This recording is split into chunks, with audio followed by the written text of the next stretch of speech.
Hey everyone, welcome back to Resistance Book Club. My name is Keita, and this here is the Gilded One series review.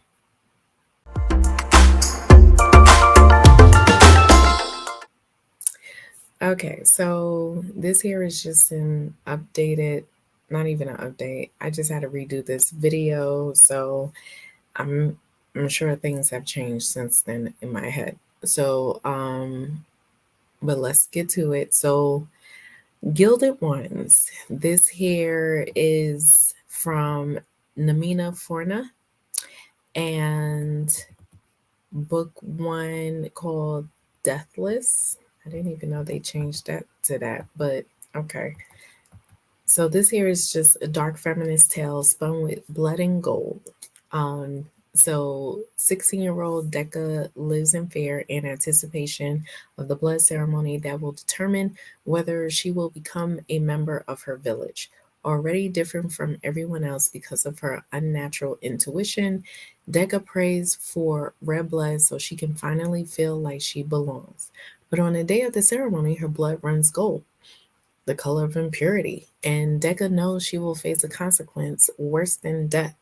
Then a mysterious woman comes to her with a choice: stay in a village and submit to her fate, or leave to fight for the emperor in an army of girls just like her. They are called Alakai, near immortals with rare gifts, and they are the only ones who can stop the empire's greatest threat. Knowing the dangers that lie ahead, yet yearning for acceptance, Decca decides to leave the only life she's ever known. But she's but as she journeys to the capital to train for the biggest battle of her life, she will discover that the Great Wall City holds many surprises. Nothing and no one are quite what they seem to be, not even Decca herself. So, this here was read by Shayna Small, and the listening hours is 12 hours and 46 minutes. I believe, did I read? No, yes, I did. I listened to the first two. I did not read, I did not listen to the third one. I read it. This here was so good. We hit the ground running. Beginning, the intro was good. Obviously, just from reading that again, Decca, she loses her mom, but also she lives with her father. Then there's the ceremony, the blood ceremony, that determines which, if she will just literally like become a member of the village that she lives in. Excuse me. And so when it does run gold, things were happening. Things were happening. Don't want to give it away, but things were happening. When that things were happening, yes, a woman comes, give her the choice. She goes ahead, leaves on this journey with her, and she becomes friends. I forgot the friend name, but they'll probably say it in the next one. And next thing you know, is training to become a warrior, training to become what she thought would be the Gilded Ones. And lo and behold, as we get to the capital, um, then the twist happens. And it was so good. So that one was definitely a 5-star for me. Like, I thoroughly enjoyed it. Like, I ate that book up. Um,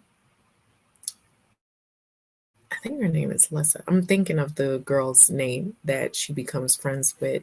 But yeah, so that one was a definite 5-star read. It kept the pace moving in quick succession, honey. We was going. So it was like, y'all better keep up. Then the characters that we were following, the character developments of that were good. We were just following on this journey coming from her eyes, from Decca's eyes. So it was great. It was wonderful. Then when we get to the Merciless ones, which is book two, again by Namina Forna, and this here was narrated by Imani Jade powers. So the listening hours was 14 hours and 28 minutes. So it's been 6 months since Decca freed the goddesses in the ancient kingdom of Otera and discovered who she really is. But the war is waging across the kingdom, and the real battle has only just begun. For there is a dark force growing in Otera, a merciless power that Decca and her army must stop. Yet, hidden secrets threaten to destroy everything Decca has known, and with her own gifts changing, Decca must discover if she holds the key to saving Altera or if she might be its greatest threat. So, this here, five. Like, I was like, yes, honey, yes. We get to the end of that one, and then I was like, oh my God, oh my God. But anyway, it was so good. I really enjoyed it. Everything was just, again, moving in rapid succession. And everything that she was going through with trying to figure out like who she is as a person, what kind of a warrior, but then kind of like not even worrying about that and just saying like, no, I'm this warrior. It's our job, and her found family has come together to literally try to put the stop to the merciless ones. Then, when you think that you only had to deal with one thing, you ended up having to deal with another. And that goes into the Eternal Ones. And this one here is narrated by Shayna Small, who narrates the first one. The listening hours is 14 hours and 29 minutes. So the mere weeks after confronting the Gilded Ones, the false beings she once believed to be her family, Decca is on the hunt in order to kill the gods who ravenous competition for power is bleeding Otera dry. She must uncover the source of her divinity, but with her mortal body on the verge of ruin, Decca is running out of time to save herself and an empire that's tearing itself apart at its seams. When Decca's search leads her and her friends to the edge of the world as they know it, they discover an astonishing new realm, one which holds the key to Decca's past, yet it also illuminates a devastating decision she must soon make. Choose to be reborn as a god, losing everything she loves in the process, or bring about the end of the world. So that was that for the third book. And that one, I had to drop it down to a 4 because that one, we it felt underwhelming, and it felt like everything was moving too good for them, that there wasn't enough stakes that were high in the third book. And that's, saying something. I mean, if I'm reading, I need the stakes to be high. I need y'all to be doing something in here. Like, let's not make it easy, but I guess because it's a YA book, they didn't want to do all of that. And I can understand that. But I mean, stakes got to be high in something, right? For it to land. So while I did still enjoy the third book, it still was very underwhelming for me. And I was expecting more. Like, my expectations was high because the first two books we really came out guns blazing. And then next thing you know, felt like we was just sitting on a bench. So take that what you will. Um with the I would have to say, like, the merciless ones, that one was so good because when we got towards the end and she was talking to the gods, and I was like, oh man, I kind of figured she was more than that. She really was. Like, Decca was definitely more than what the others were. Her friends who became like her found family. It was definitely good. I love the world building in the sense that the atmosphere of it was described beautifully, and we understood where we were. what was happening, the magic of the fantasy of the world that we were in.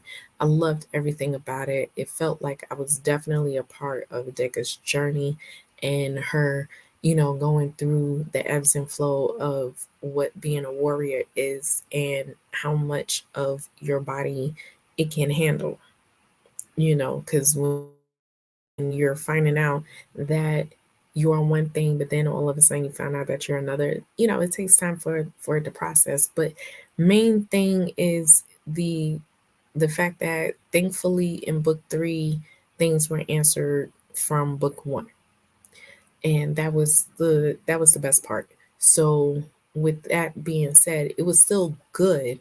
It's just it fell short in the end.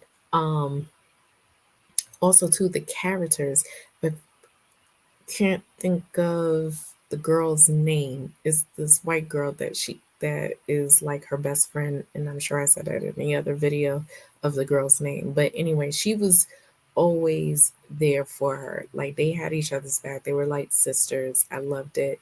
Deca had a man. She has a man. But also too, that gets questioned as to whether, like, which one is more important. Do you want to be reborn? Because if you do, certain things may not happen. Or how are you going to fight to save the world, especially Otera? So all of that goes into play. I really did enjoy the series as a whole. I just wish there were more stakes, and I wish there was more, you know, give me the bad decisions to figure out how y'all gonna make it good. It just felt like every decision that they made didn't have any consequences to it. That's what it felt like. So, other than that, Namina Forna did a wonderful job with all 3 of the books. I take, nothing away from that. That is no easy feat. Um, the narrators, Shayna Small and what was her name? Imani J. Powers, they did a wonderful job narrating it. And I mean, it was easy read, like a real easy read, easy to get through. It didn't even feel like 14 hours and 20 minutes. You know what I mean? Like it was just a very, very, very easy read. So my enjoyment of it has been, I want to say like a 9. I drop it down to a 9, not a 10, like a 9. Because the minute that we got into the third one, I was like, okay, we kind of simmer down there. Um, yeah, so other than that, it was still a good read. Let me know if y'all have read or starting to read any one of these, starting to read the series, I should say. And would I read more from her? Yeah, because she knows how to do it. You know what I mean? Like that was still a good one from her. And Namina, I will definitely read from her again. So with that being said, I think this is it. This is the way. Peace.